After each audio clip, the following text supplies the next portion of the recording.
Okay, just got done putting the exhaust crossover assembly on. Wasn't too bad. Easier going on than it was going off, but to get to that back one way back there. Right there. See it? Yeah, right there. The easiest way for me to do it is to jack the car up and got up underneath to get that bottom bolt down there. It's pretty tough to get to. Get the gaskets in, top ones, everything's in.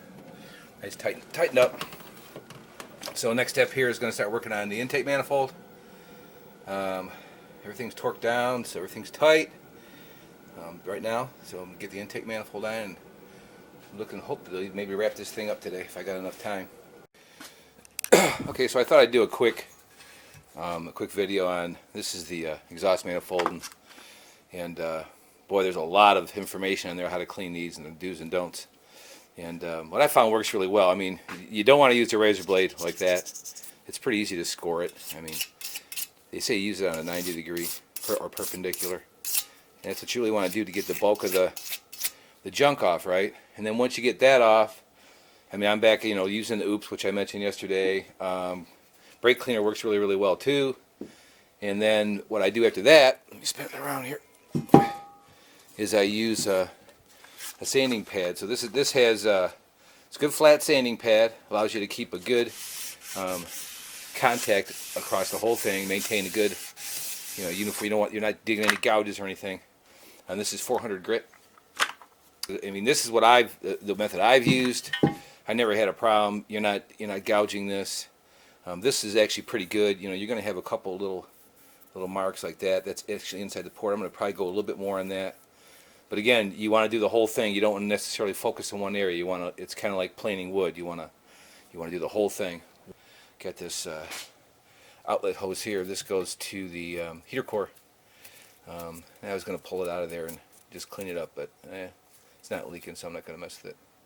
And the electrical connector for probably a temperature sensor or something. Not sure.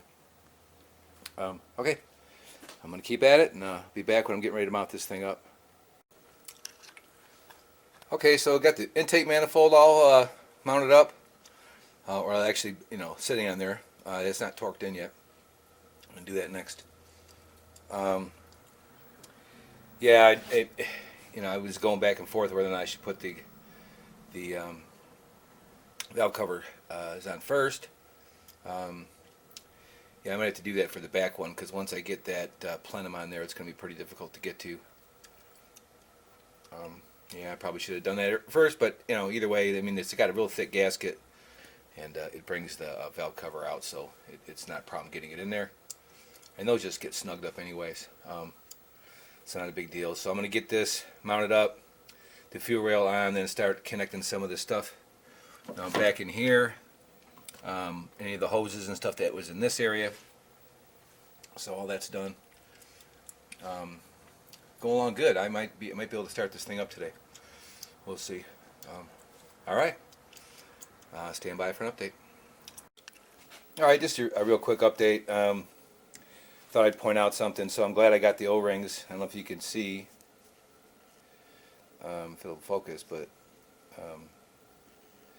these things are really dry rotted. I mean, I don't know that that's that big of a deal, but I'm glad I got them. They're a little tricky getting out of there. Probably can't see it, but right there I broke off a little piece of the plastic around there, but I don't think it's going to be a factor.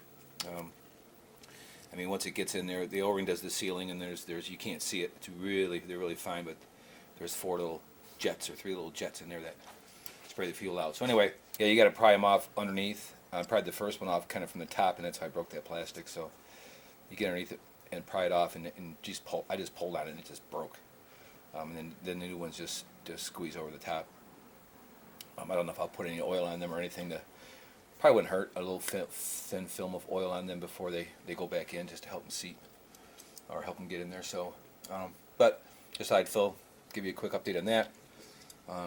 Get the fuel rail in, and then start connecting a few other things up, and yeah, moving along good. A couple hours, I should be starting this thing up. All right. I just wanted to do a quick video on the valve cover gaskets. And these are the Felpro gaskets, which I really like. And then they came with the actual rubber bushings. So what you have to do is you just use a screwdriver and pop the old bushing off, which leaves you with this right here, right? And then you just snap that. Trying to do this one-handed. And you just push that new rubber bushing on there, and then you push the whole assembly in, and it actually clips and holds the gasket in. So then when you put the assembly on the vehicle and tighten it down, it works out really good. You just tighten it down until it bottoms out, give it a little, quarter turn after that, and it puts the right amount of pressure on the gasket, because these can always be troublesome and they leak, but the Felpro gaskets I really like them. So basically you can go through and put all these in, and it will hold the gasket in. So that's actually, that one bolt is holding that gasket in. Once you get them all in, then you can just put the valve cover on the engine, and like I said, just tighten them up. You just keep, you rotate around, but you tighten them up. You do a staggered pattern. Make sure nothing's trapped underneath there, any hoses or anything that you got going on, and it works out really, really well. So just a plug for the Felpro gaskets all around. I got all Felpro. You might pay a little bit more for them, I don't know, but I really, really like them. And I got doubles on. This is the plenum, and it's got the Felpro gaskets in here. These actually came. I got doubled on these because I ordered these as a set, but they also came with the intake. So they're a little different but they came with the intake as well. So you end up having doubles. So anyways, just thought I'd do a quick video on that. And then here I'll show you where I'm at with the vehicle right now. So probably not much difference than the last update. I got the back valve cover on, and right now I'm just getting ready to put the other one, the front one. I'm gonna go ahead and put the front one on now. Then the plenum will go on, the throttle body. Well, actually probably the plenum. In fact, before I put the plenum on, I think what I'll do is I'll tackle this. This is the if I can, I have to see if I can which one comes first, but. This is the where the bracket goes for the ignition module, and I did break off a bolt back here. I think I mentioned that before, right back here, one of the bolts broke off. But there's one here, two here, and one here. So I'm going to go with the three. I'm not going to worry about that fourth one. I don't think it's going to be a big deal. So I'm going to get that hooked up. Probably get a lot of stuff hooked up before I put the actual plenum back on. But if I can get this on first and not be in the way, I think I'll do that. Because I can get the spark plugs all hooked up. I can put the thermostat in top hose. I got a new top hose. I got a new bottom hose as well, so I'll probably replace that real quick. Throttle body, the throttle cable, power steering, and all that. And probably about an hour and a half, maybe two away from starting this thing up. So hopefully everything will go well.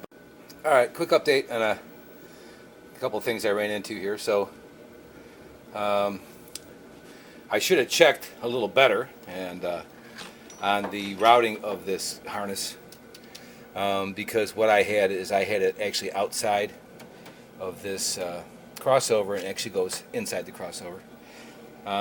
So I had to actually disconnect every one of these connectors, take this cable off the fuel rail, which, in retrospect, I guess I could have done that from the start, but I didn't. But anyways, pretty much every one of these connectors, the locking mechanism snaps off. So, but they sit on there pretty good. I mean, they're not going to go anywhere. I don't think. I mean, I can't even see them vibrating off. So I'm going to take that chance on that. If I end up having some issues, I might have to pull them apart and replace those. Got the ignition module mounted, and I'm getting ready now. Well, the front valve cover, obviously. Ignition module mounted. I got the front hose on. Some of the stuff's easier to do now that I know the order, so it actually was easy. But ignition module's on. All the plugs are mounted up. Like I said, I'm missing a bolt here, right there, but it's in there pretty good. Electrical connectors are all snapped in. So I'm getting ready to put the power steering on. I'm going to bring the plenum over and put that up there, kind of dry fit, and see what's the best way to go with that. That's the hose over here, and the one over here that got to be brought down and plugged into that. I can't really remember. I think it might even bolt to the plenum, so I'm going to bring all that over and see how it goes. Then I got a throttle body to put on, a couple connectors there. air cleaner stuff, and I got a bottom hose I want to put on, change the oil, and we're getting ready to start this puppy up. Okay, so nothing really special as far as the final assembly. I did replace that one broken air line that I showed earlier with a standard vacuum line. Yeah, I worked the throttle a little bit. Everything seems good. I replaced these clips. They're a one-time deal, so I put wire ties here and here to hold everything down. This goes in here. Double checked all the connections. I mean, that's certainly something you want to do. The plugs, everything. So let's give it a crank here.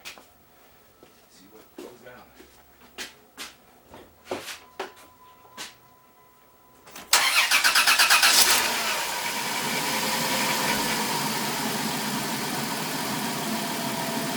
Well, that's a good sign. I can tell right away it has less exhaust noise. So the exhaust gases being on there now is a good thing. So really what I'm going to do is let it get to operating temperature. It'll start blowing heat out of the heater.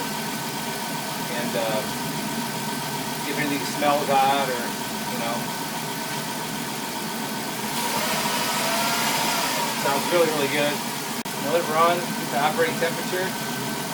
Then I'm going to shut it down and change the oil. So it has fresh oil in it. And so let's take a quick look under the vehicle here. See if anything is right.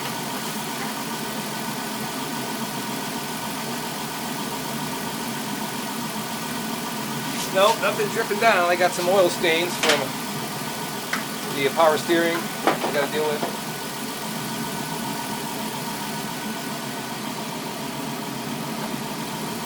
Yeah, you can see a little bit of smoke coming up from the exhaust, you know, just from handling the parts.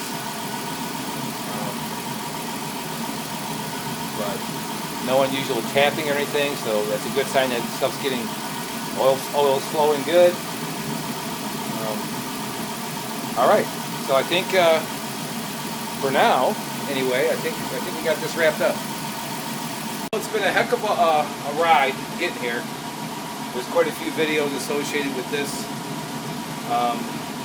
engine job I did just now. So if you're experiencing things like loss of coolant, overheating,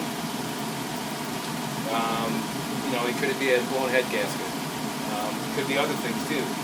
I suspect, in my case, because I got erratic results with the coolant combustion tester, I suspect that it had a cracked head. I don't know that I'll ever know that. I'm sending the heads back to JC Enterprises this week. But I'm calling this a done deal. But if you want to look at all the videos as to why I did this, basically what this job entailed was replacing the heads. So you basically tear the engine down to the block. There's a lot of steps that go along with that. I tried to just detail the little ins and outs. This kind of, if you're taking on this job, there's a really good video. I'll mention it again, that's done by Daniel Shear. Same vehicle, same year, same engine. So consider this a supplement to his. I didn't take it the same way he did his. I did a little different. Focused on a couple key areas that I thought would be helpful. So if you're getting ready to do this job, I suggest you watch that video, watch this video, and you get between the two, you get a level of detail I think that will allow you to do it. But again, if you're not a mechanic, it's not a backyard job, but it's not rocket science. So if you are good with your hands and you've worked on cars, you'll probably be okay. All right, so I'm ramping it up. Check right now and see if this thing's heating up, change the oil, and call this job complete. So if you watched all these videos, I appreciate it. Thank you. I enjoyed doing it. Hope you enjoyed it. And there you go. Thank you.